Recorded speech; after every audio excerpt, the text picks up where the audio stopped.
భారత ట్యాక్స్ హిస్టరీలో 2026 ఒక మైలురాయి. దాదాపు 60 ఇయర్స్ క్రితం నాటి పాత చట్టాన్ని రద్దు చేసి ప్రభుత్వం న్యూ ఇన్కమ్ ట్యాక్స్ యాక్ట్ 2025ని అమలులోకి తెచ్చింది. దీనివల్ల సామాన్య ఉద్యోగి నుంచి చిన్న వ్యాపారి వరకు అందరికీ భారీ లాభాలు చేకూరాయి. ముఖ్యంగా మీరు సంవత్సరానికి 12.75 lakhs వరకు సంపాదిస్తున్నా ఒక్క రూపాయి పన్ను కట్టక్కర్లేదు. అది ఎలా సాధ్యం? అసలు బిజినెస్ చేసేవాడికి ఈ కొత్త చట్టం ఎలా ఉపయోగపడుతుంది? ఈ వీడియోలో పూర్తి క్లారిటీతో తెలుసుకుందాం. మొదటిగా ఇండివిజువల్ స్లాబ్స్ గురించి మాట్లాడుకుందాం. గతంలో 3 lakhs వరకు ఉన్న 0% ట్యాక్స్ లిమిట్ను ఇప్పుడు 4 lakhs వరకు పెంచారు. ఆ తర్వాత 4 to 8 lakhs కేవలం 5%, 8 to 12 lakhs 10% మాత్రమే. ఇక్కడ అసలు ట్విస్ట్ తెలుసా? మీ ఆదాయం 12 lakhs లోపు ఉంటే ప్రభుత్వం ఇచ్చే 60,000 రిబేట్ అండర్ సెక్షన్ 87A వల్ల మీ ట్యాక్స్ 0 అయిపోతుంది. దీనికి అదనంగా శాలరీ తీసుకునే ఇండివిజువల్స్కి స్టాండర్డ్ డిడక్షన్ 75,000కి పెరిగింది. అందుకే మీ జీతం 12.75 lakhs ఉన్నా ఆ 75,000 తీసేస్తే వచ్చే 12 lakhs మీద ఒక్క రూపాయి పన్ను ఉండదు. ఇది మిడిల్ క్లాస్ ప్రజలకు ప్రభుత్వం ఇచ్చిన అతిపెద్ద కానుక. ఫస్ట్ సింపుల్గా చెప్తాను వినండి. ఓల్డ్ ట్యాక్స్ రెజీమ్ అంటే మీరు డిడక్షన్స్, ఎగ్జంప్షన్స్ ఉపయోగించుకోవచ్చు, కానీ ట్యాక్స్ మాత్రం కొంచెం గట్టిగా పడుతుంది. న్యూ ట్యాక్స్ రెజీమ్ అంటే తక్కువ ట్యాక్స్ రేట్స్ కానీ ఎక్కువ డిడక్షన్స్ ఉండవు. ఇలాగా వివిధ డిడక్షన్స్ ఓల్డ్ ట్యాక్స్ రెజీమ్లో ఉన్నవి న్యూ ట్యాక్స్ రెజీమ్లో లేవు. ఇక్కడ మీకు క్లియర్గా ఒక టేబుల్ చూపిస్తున్నాను చూడండి. Section 80C, 80D, house rent allowance వంటివి కేవలం పాత ట్యాక్స్ విధానంలోనే వర్తిస్తాయి. మనం ఇందాక మాట్లాడుకున్నట్టుగానే స్టాండర్డ్ డిడక్షన్ పాత రెజీమ్లో కేవలం 50,000, కొత్త రెజీమ్లో 75,000కి పెంచారు. అదే కాకుండా పాత రెజీమ్లో రిబేటుతో కలిపి కేవలం 5 లక్షల వరకే ట్యాక్స్ చెల్లించాల్సిన అవసరం లేదు. అదే కొత్త ట్యాక్స్లో 12 లక్షల వరకు చెల్లించాల్సిన అవసరం లేదు. మీరు ఇక్కడ ఇంకొక టేబుల్ చూడొచ్చు. దీంట్లో ఇంకా క్లియర్గా మెన్షన్ చేసాను చూడండి. సరే, ఇప్పుడు మీకు ఓల్డ్ ట్యాక్స్ రెజీమ్కి న్యూ ట్యాక్స్ రెజీమ్కి డిఫరెన్స్ అర్థమైంది కదా. నేను కొన్ని రియల్ లైఫ్ ఎగ్జాంపుల్స్ ఇస్తూ మీకు ఎక్స్ప్లెయిన్ చేస్తాను వినండి. ఫస్ట్ సినారియోలో తక్కువ జీతం వచ్చే ఒక యంగ్ ఉద్యోగి గురించి తెలుసుకుందాం. అతనికి ఇప్పుడే కెరియర్ మొదలైంది, ఎటువంటి ఇన్వెస్ట్మెంట్లు లేవు. అతని salary 12.5 lakhs per annum. Standard deduction 75,000 తీసేస్తే ట్యాక్సిబుల్ ఇన్కమ్ కేవలం 11.75 lakhs అవుతుంది. 12 lakhs లోపు కాబట్టి ట్యాక్స్ 0. ఒకవేళ ఓల్డ్ రెజీమ్ కనుక ఇతను చూస్ చేసుకుంటే దాంట్లో ఉన్న ఇండివిజువల్ ట్యాక్స్ స్లాబ్స్ ప్రకారం ఇతను 30% కట్టాల్సి ఉంటుంది.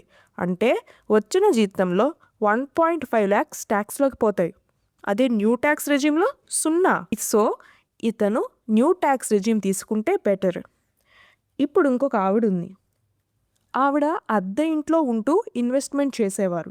ఆవిడ సంవత్సరానికి 15 లక్షలు సంపాదిస్తారు. ఆవిడ పరిస్థితి వచ్చేసి నెలకు 25,000 అద్దె కడుతున్నారు. అంటే హౌస్ రెంట్ అలవెన్స్ 80Cలో కూడా 1.5 lakhs అండ్ హెల్త్ ఇన్సూరెన్స్లో 25,000 ఉన్నాయి. ఈ మొత్తం డిడక్షన్స్ అంటే 5 lakhs దాటితేనే పాత విధానం లాభం. సో ఈవిడ మొత్తం డిడక్షన్స్ 2.75 lakhs వస్తుంది. సో ఈవిడ కేసులో కూడా న్యూ ట్యాక్స్ రెజీమే బెటర్. ఇంకొక ఎగ్జాంపుల్ చెప్తాను. హోమ్ లోన్ ఉన్న మధ్యతరగతి వ్యక్తి గురించి మాట్లాడుకుందాం. ఇతనికి సొంత ఇల్లు ఉంది. ఏడాదికి 2 లక్షలు వడ్డీ కడుతున్నారు. ఇది సెక్షన్ 24B కింద వస్తుంది. అలాగే 80C సెక్షన్లో ఇన్వెస్ట్మెంట్స్ కూడా ఉన్నాయి. అండ్ ఇతని అన్ని డిడక్షన్స్ కలిపితే ఒక 6.5 to 7 lakhs పైన వస్తున్నాయి అనుకోవచ్చు. ఇతను ఓల్డ్ ట్యాక్స్ రెజీమ్ని ఆప్ట్ చేసుకోవాలి. ఇంకొక ఉదాహరణ చెప్తాను చూడండి. ఒక సీనియర్ సిటిజన్ మహిళ ఉంది. ఆవిడికి సంవత్సరానికి 10 లక్షలు వస్తున్నాయి. పెన్షన్ మరియు ఫిక్స్డ్ డిపాజిట్లతో ఆవిడికి ఆదాయం వస్తుంది. 12 లక్షల వరకు రిబేట్ ఉండటం వల్ల వీరికి ఒక్క రూపాయి పన్ను కూడా పడదు. అందుకే ఈవిడ కన్ను మూసుకుని న్యూ ట్యాక్స్ రెజీమ్ని ఎంచుకున్నారు. సరే, ఉద్యోగుల గురించి ఎక్కువే మాట్లాడుకున్నాం. ఇక వ్యాపారస్తుల విషయానికి వస్తే కొత్త ట్యాక్స్ చట్టం బిజినెస్లకు కేవలం పన్ను తగ్గింపు మాత్రమే కాదు, ఈజ్ ఆఫ్ డూయింగ్ బిజినెస్ని కూడా పెంచింది. ఈ ప్రిజంప్టివ్ టాక్సేషన్ స్కీమ్ ప్రకారం ఏంటంటే స్మాల్ బిజినెస్లు, ప్రొఫెషనల్స్లు, ఫ్రీలాన్సర్లు వీళ్ళు సెపరేట్గా బుక్స్ ఆఫ్ అకౌంట్స్ మెయింటైన్ చేయకుండా ఒక ఫిక్స్డ్ పర్సంటేజ్ ఆఫ్ టర్న్ ఓవర్ని వాళ్ళు డైరెక్ట్ చెప్పచ్చు. అది వాళ్ళ ఇన్కమ్ కింద డిక్లేర్ చేసుకోవచ్చు. ఇది ప్రొఫెషనల్స్కి అయితే 44ADA కింద, బిజినెస్లకి అయితే 44AD కింద ఉంటుంది.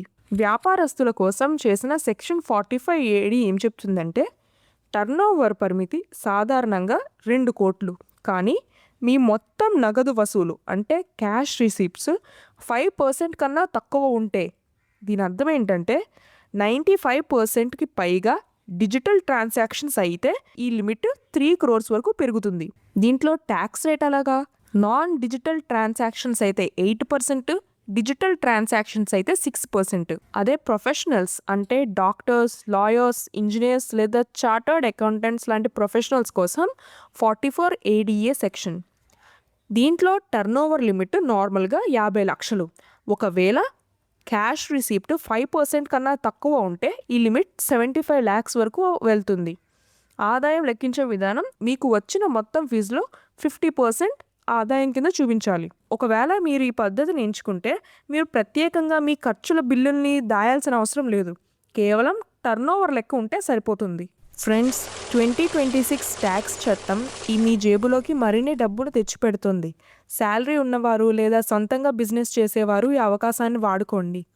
ట్యాక్స్ సేవింగ్ అనేది లాస్ట్ మినిట్ పని కాదు, ఇది ఒక స్ట్రాటజీ. మీ ఇన్కమ్, మీ ఎక్స్పెన్సెస్, మీ ఫ్యూచర్ గోల్స్ ఆధారంగా మీరు డెసిషన్ తీసుకోవాలి. ఈ వీడియో మీకు క్లారిటీ ఇచ్చిందని ఆశిస్తున్నాను. యూస్ఫుల్ అనిపిస్తే ఇలాంటి simple and financial practical knowledge కోసం సబ్స్క్రైబ్ చేసుకోండి. ఈ వీడియో నచ్చినట్టయితే ప్లీజ్ లైక్ చేయండి.